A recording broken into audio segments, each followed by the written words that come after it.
Have you ever been in an English classroom, listening carefully, understanding almost everything, and then suddenly the teacher looks at you and asks a question? Your heart starts beating faster, your mind goes quiet, and you think, I know this. Why can't I say it? That moment is one of the most common frustrations English learners face. It's not about intelligence, it's not about effort, it's about confidence, timing, and knowing the right classroom phrases. In this video, you'll practice a real, natural classroom conversation in American English. You'll learn how to answer questions, ask for a clarification, participate in discussions, and feel comfortable speaking, even when you're not 100% sure. I'm Leo. And I'm Anna. If you want to feel more confident speaking English in real-life situations, make sure to like this video and subscribe to the English Talk channel. Now, let's step into the classroom. All right, everyone, let's get started. Please take a seat and get comfortable.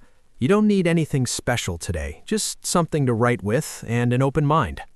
Good morning. Good morning. You can sit anywhere you like. Thanks. This classroom feels very welcoming.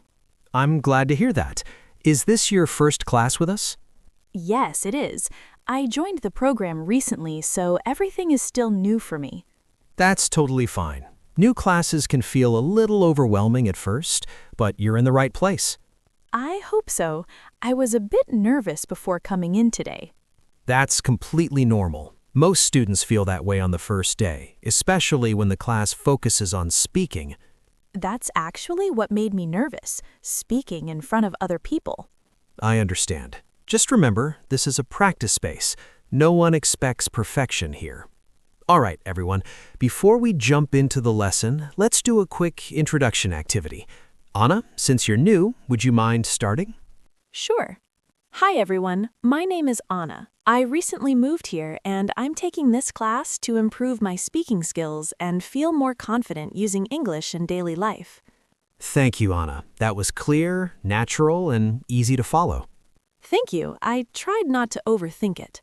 That was a smart choice. In a classroom, short and clear answers are often better than long, complicated ones. Now let me explain today's focus. We'll be talking about daily routines, but more importantly, how to talk about them naturally. So it's more about speaking than grammar. Grammar matters, but today our priority is communication. Let's start with a simple question. Anna, what do you usually do in the morning? Let me think for a second. I usually wake up around 7, make coffee, and check my phone for messages or emails. Great answer. You used usually, which is perfect for talking about habits. I hear that word a lot, but sometimes I'm not sure when to use it. Good point. Usually means something happens most of the time, but not always. Okay, that helps. After you check your phone, what do you do next? After that, I get ready for the day, have a light breakfast, and leave the house around 8. Nice. That sounded very natural and well-paced. Really? I felt like I was speaking slowly.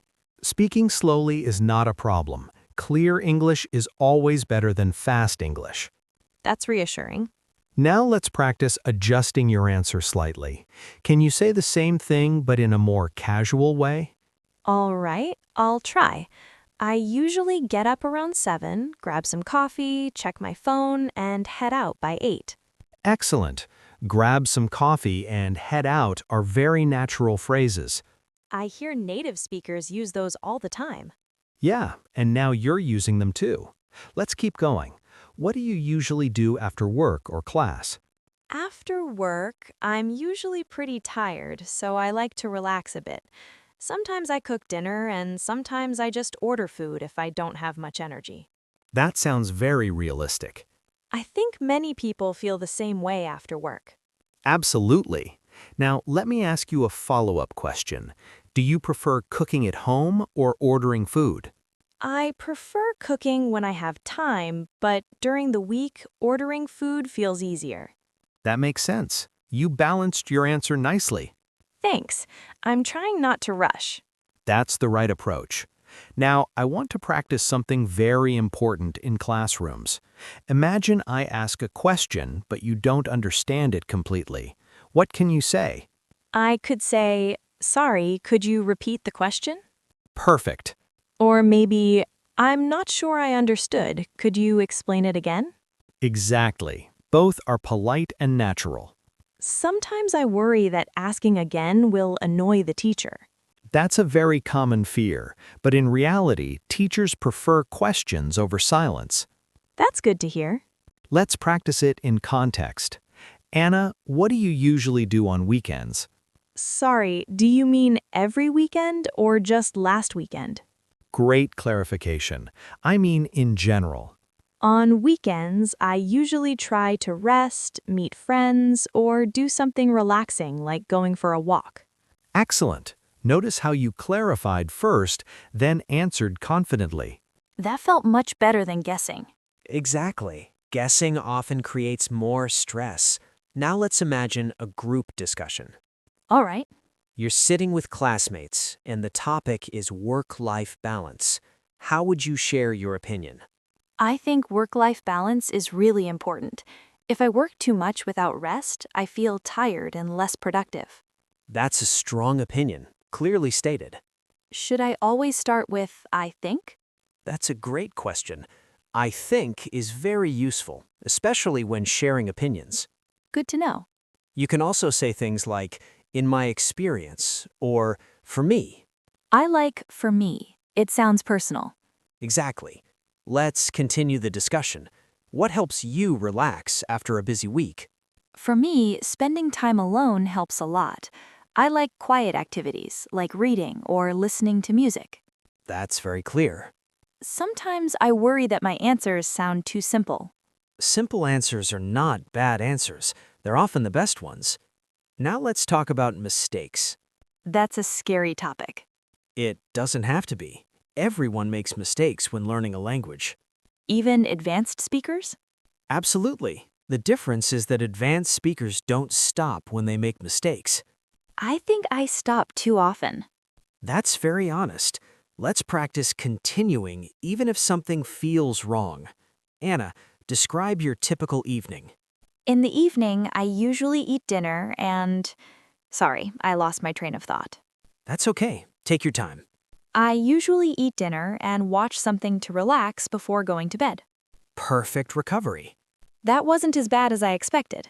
Exactly. Pausing is natural. Before we finish, let me give you some general feedback. Okay.